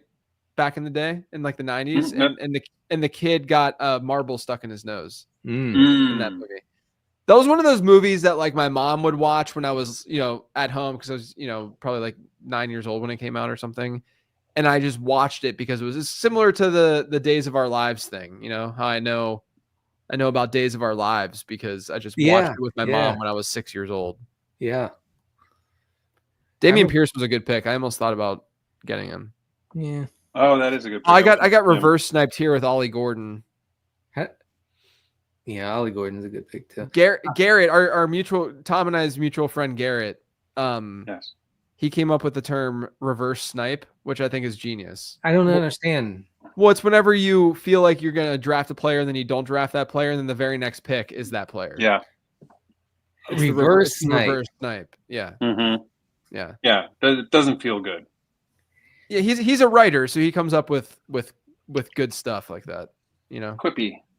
That Yeah, is, right. that is good. You're on the clock, Denny. You got 20 seconds. Yeah. How do you miss it every time? Oh, yeah, it's God. not my fault. Tale as old as time. Emmanuel Wilson, folks.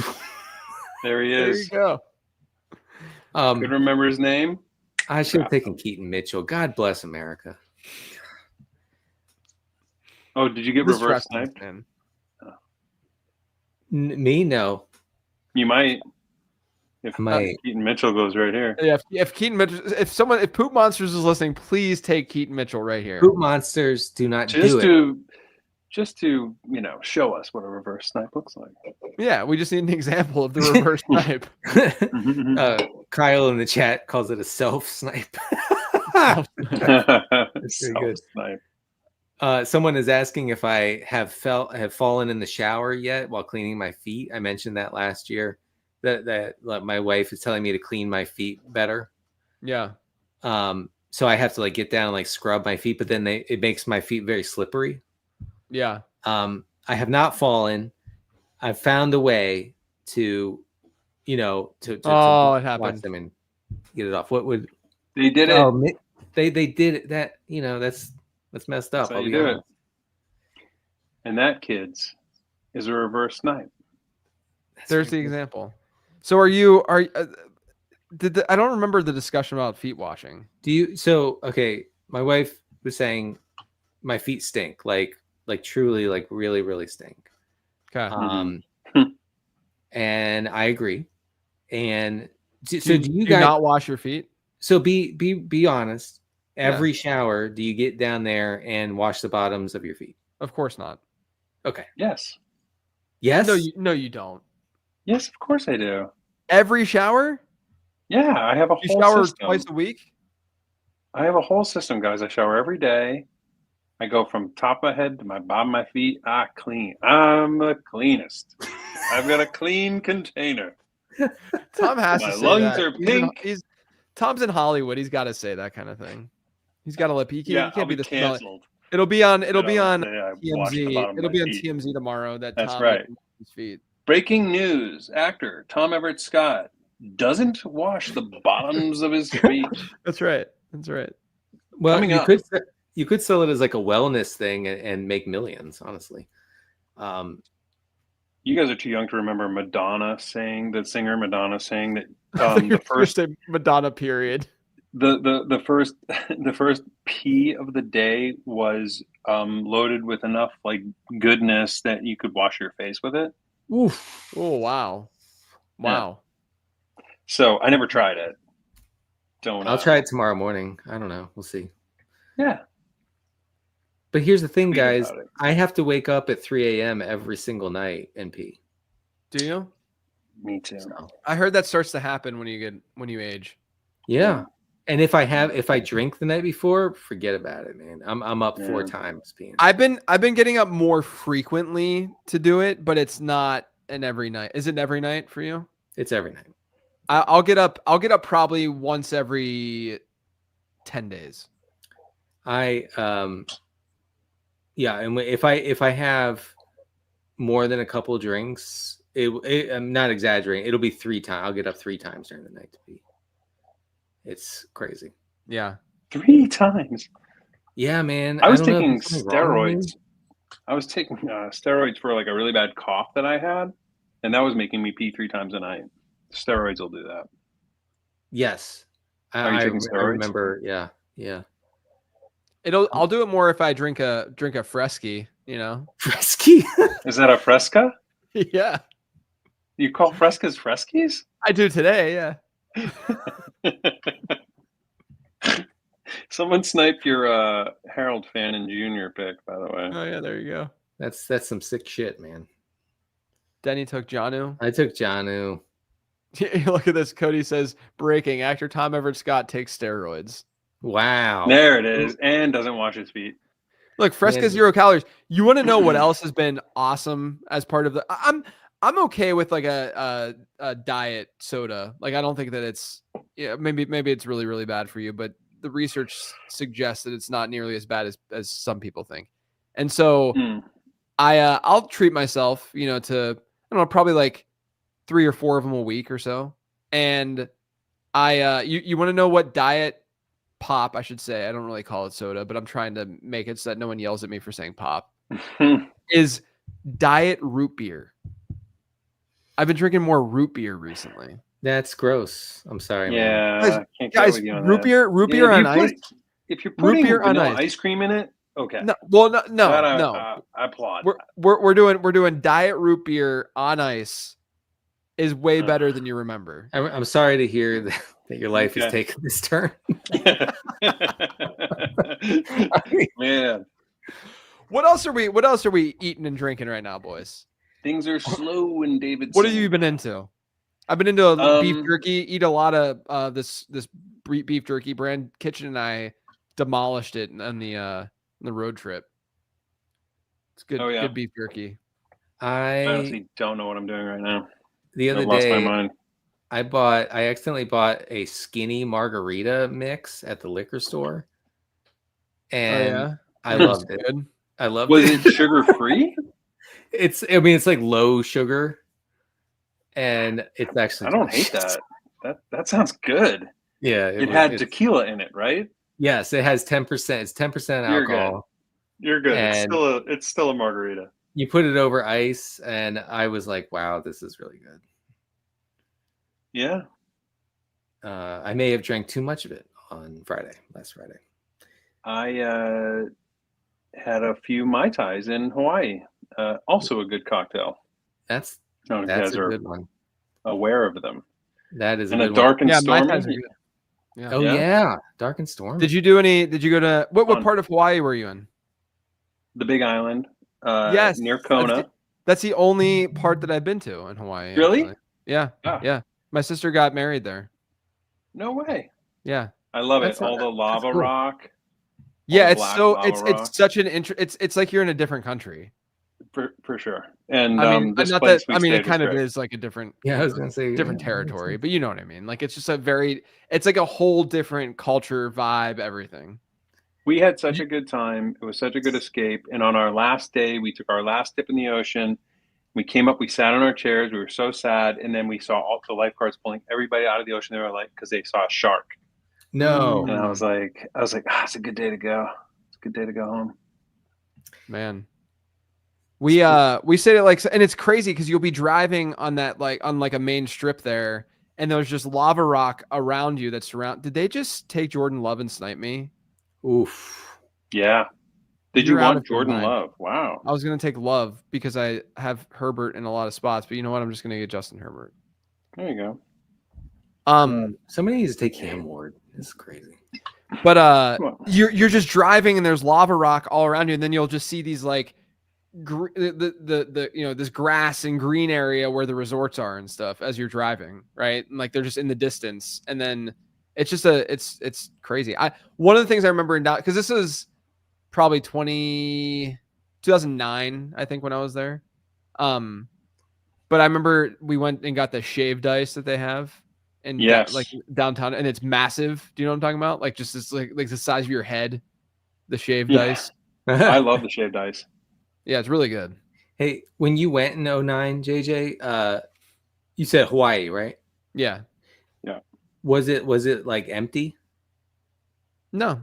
Because I went to Jamaica in 2009 for my honeymoon, and I'm telling you, it was like the zombie apocalypse happened. Really? What part of Jamaica did you go to for your honeymoon? I went to Jamaica. Did you go to a Sandals? Well, this was like shortly after the worldwide economy collapsed, so I think that's why. Did you go to like a Sandals resort though in Jamaica? We went to it wasn't Sandals. It was I forget the name of it actually, but I felt like I was at the Shining Hotel because no one was there.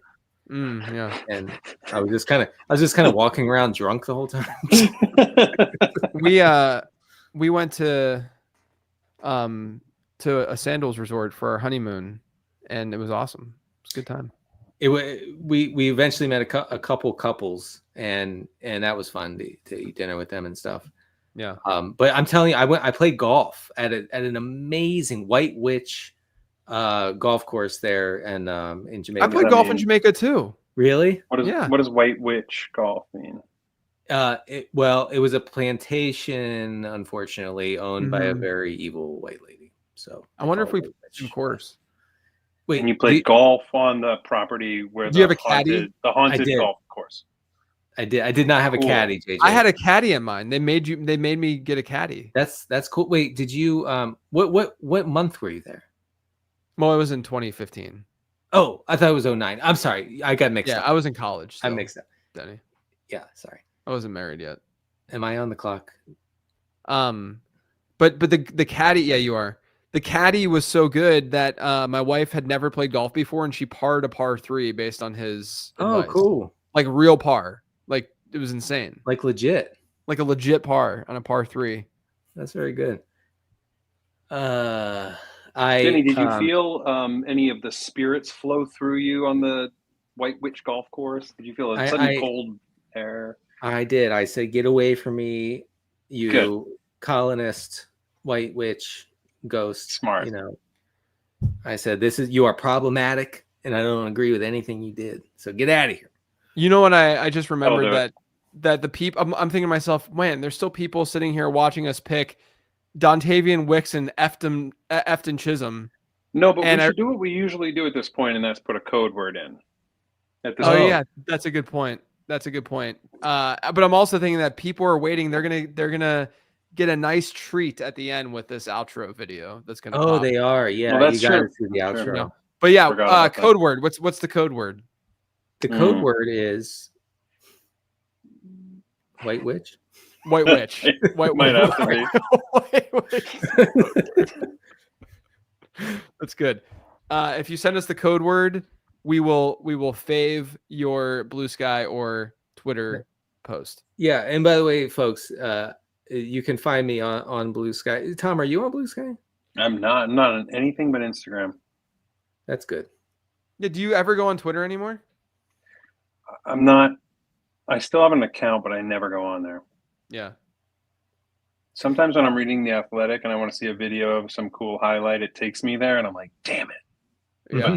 What a cool highlight. Yeah, because I got some messages from Living the Stream folks saying, where are you? Where are you microblogging these days? And do you like any good millennial? I can't stop microblogging. So guys, we got a breaking news item. Okay. You ready for this? Yeah. The Chiefs have traded Sky Moore to the 49ers. Wow. For a swap of future 6th and 7th round picks. That's interesting. Yeah. I don't know what to make of that. I mean, the Niners are down real bad. I mean, does that make Sky Moore a little bit more interesting in fantasy? He went from being completely irrelevant to mostly irrelevant. Yeah. Got it. That's my stance. I mean, he can line up and do weird things for Kyle Shanahan. do weird. Kyle Shanahan looks at Sky Moore and says, "Hey, Sky, do some weird things for me. Line up and do weird things." Oh man, see that pine cone over there? Pick that pine cone up and balance it on your head. Wow. Oh my gosh. Oh wait, someone said I put the Sky Moore news in the chat at the very beginning. I understand if you thought that it was a joke. I didn't think it was. I didn't see it. It's hard to follow with so many things going on. This is a tough episode, guys, to like follow along, but we appreciate it. we know. Look, we know that you are on top of the news. It's why you all have been deputized to be Roto World Blurbers. So. This is technically this is a DGAF episode equivalent. Like we end the season with a DGAF episode, and then we start the season with a DGAF episode because this is just an S show. So JJ, when would our first show be? Wednesday after Labor Day. Wednesday after Labor Day would be our first week 1 show. Yeah. And again, we'll post the streaming picks, quarterback, tight end, defense, kicker. Yep. And we'll post the players we would play over those. streamers. Yep. On the LTS Patreon if you guys want to check that out. But yeah, Wednesday. You got to get it through your heads. Wednesday. Yeah, like PLO2PL in chat says this is your preseason. It's true. Oh, guys, I'm coaching my daughter's soccer team. Oh wow. I haven't played soccer since the second Reagan administration, but wow. Where I'm looking powerfully into the analytics of soccer. I forgot that we have kickers and defenses, and we only have 2 more rounds, right? Right. I don't really want to draft a kicker though. Come on. I think you have to. Do you? I don't think, because I'm still able to not draft. Like it should be forcing me to draft kicker or defense right now. You know what I mean? Yeah. Right. I got you. So I might just throw a dart at a random running back and see what happens. Oh, I'm next. But I don't know which random running back that would be. I mean, there are so few left. It's like, what's even the point? All right, we're gonna pivot to defense. I took the Broncos defense. Feel pretty good about it. Yeah, that's a good pick. They're gonna win me multiple weeks. I don't remember all the schedules or who.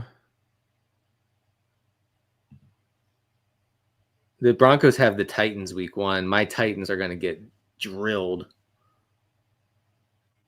Dave Kitchen, I'm sorry.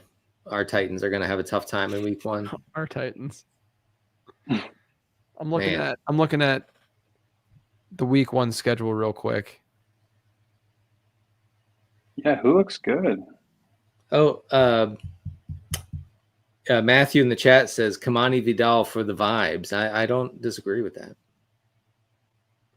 I am instead. You know what? I might just take the Eagles just got drafted.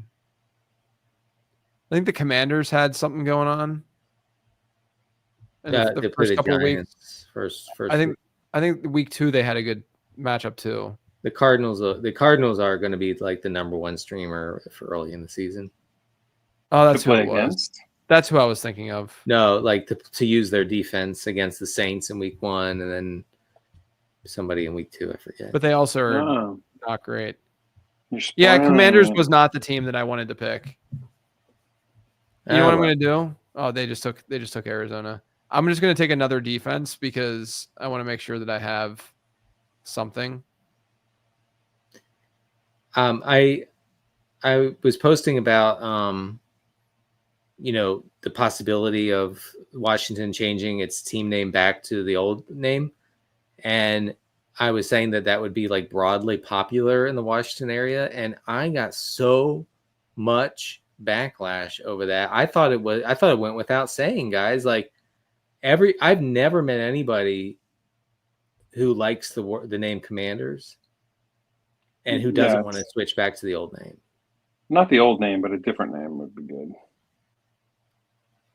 I really shouldn't have picked the Commanders there, but I picked the Rams because the Rams have the the Texans week 1, right? And then they get the Titans week 2. And the Texans have a really weak offensive line. So I'm fine with Stafford against that Houston pass rush. I mean, if Stafford is upright. Oh, it's funny because we have a blurb from the other day where McVay says, "Oh no, Who's Atlanta play week 1? Sorry, Panthers. Atlanta. Oh, they play the Panthers. Maybe. I don't remember. There's no way to find out. Anyway, so Ian Rappaport says the Rams' hope is that Stafford will be, quote, upright in week 1. Yeah, seriously. It is getting. Why don't they trade for Cousins? I don't understand. Yeah, I know. By the way, did you guys see Pete Overzet is going to be doing the week 1 game in Brazil? Is he going to be there, or is he live streaming? Oh, I think he's in a studio in Los Angeles. Yeah, with like Cam Newton and like Kay Adams and some other guys. Oh my gosh, that's awesome. Derek Carr. I can't remember who I was Good telling, for Pete. Yeah, Pete. but I was man, like, of all people in the fantasy industry, he's the one where everyone's like, hell yeah. yeah.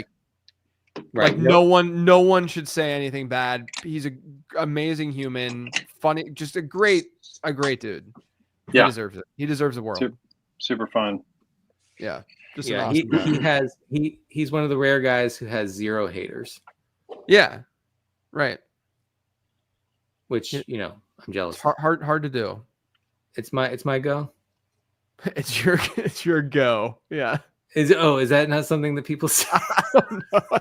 You sounded like it was like a British term or something. Oh, that's funny. That's why you have haters, Denny. I'm gonna take say stuff like that. Jake Q Moody the 4th. Yeah, I don't even have a kicker. I need to figure that out. So okay, I shouldn't say the Zoomers are not saying can I have a go? I have no idea. I sound like Peppa Pig, don't I? Right. That's what I'm saying. It sounded very like British. Yeah. Neil Dutton is rubbing off on me. Yeah, evidently. Speaking of Peppa Pig.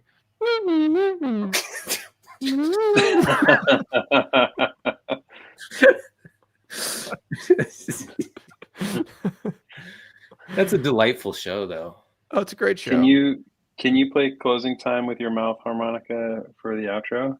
Oh yeah, I could do that. Just before the outro.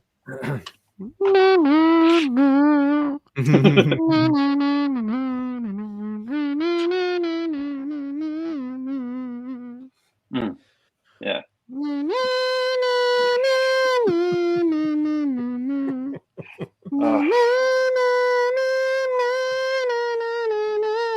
Beautiful. It's great, right? Really gets me. I'm actually crying. The mouth kazoo needs to be. So I do think that the outro, because you guys are going to see the outro video here in a second. The outro itself does not have the same connection to people, the song, as the intro does of this podcast, right? Like the outro, right? I don't know. I'm a big fan of both. People might feel a certain way after they see the video of this. Right. I think should I tee it up as to what is in the video and like why the video looks this way, or should I just let people watch and they can just? I think I say let it rip. Okay. Let's read our teams really quick so that people know. Denny has Jahmyr Gibbs, Tyreek Hill. Let me see if I can click. Okay, here's Denny's starting lineup based on what you drafted. Joe Burrow, Tyreek Hill, Jamison Williams, Jacoby Myers, Jahmyr Gibbs, Travion Henderson, Sam Laporta, Marvin Mims, Evan Ingram, Hollywood Brown. Bench is Tyler Algier, Torrey Horton, Alec Iamaner, Emmanuel Wilson, Jonnu Smith, and Kenneth Gainwell.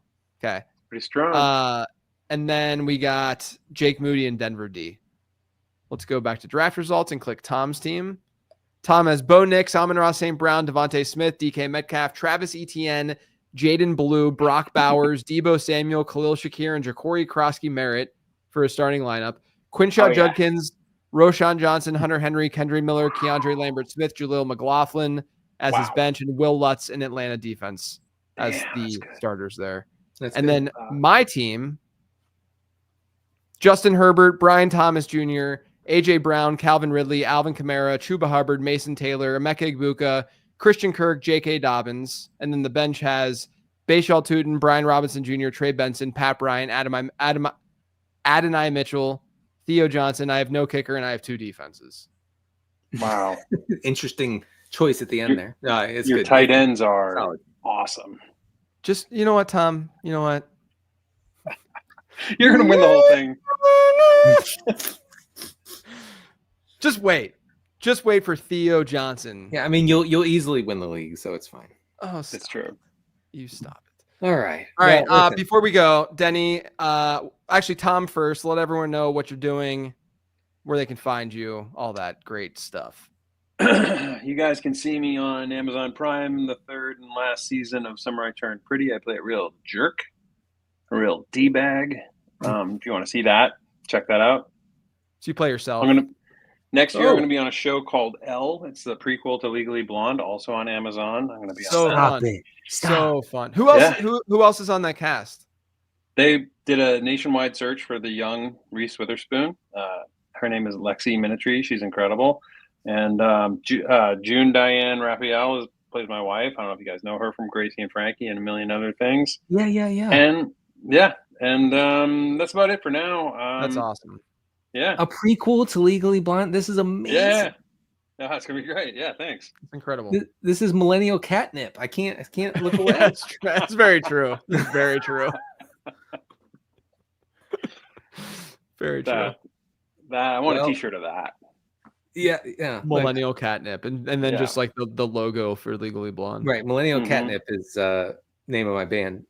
Also, you can find me on Blue Sky. All my work is on Roto World. I do not have any sort of prequel coming out, unfortunately. You can find me on Twitter at LateRoundQB, Blue Sky as well. I still Sky. What do they call them? Post? They call it Skeet. Oh, do they really? Yeah, but I don't know that's about a little. that. That's a little. Sounds like I don't know about that. wilderness animal poop. That's a little too much for me. Here's what I say. I say post. Yeah, you don't want to watch me skeet online. No, okay? We're not going down that path. Sorry, folks. Lateround.com. Check out the draft guide, all that. Now, guys, get ready for this outro. It's next level. I need comments in the comment section after you watch it. Thanks, everyone. We'll catch you in just a couple of weeks. Thank you for listening to Living the Stream. We hope you enjoyed the internet podcast. Don't forget to subscribe on iTunes now. It won't take long, it's fast. For more fantasy football info, check out LateRound.com and Roto World. Hope you come back soon as we share about the team.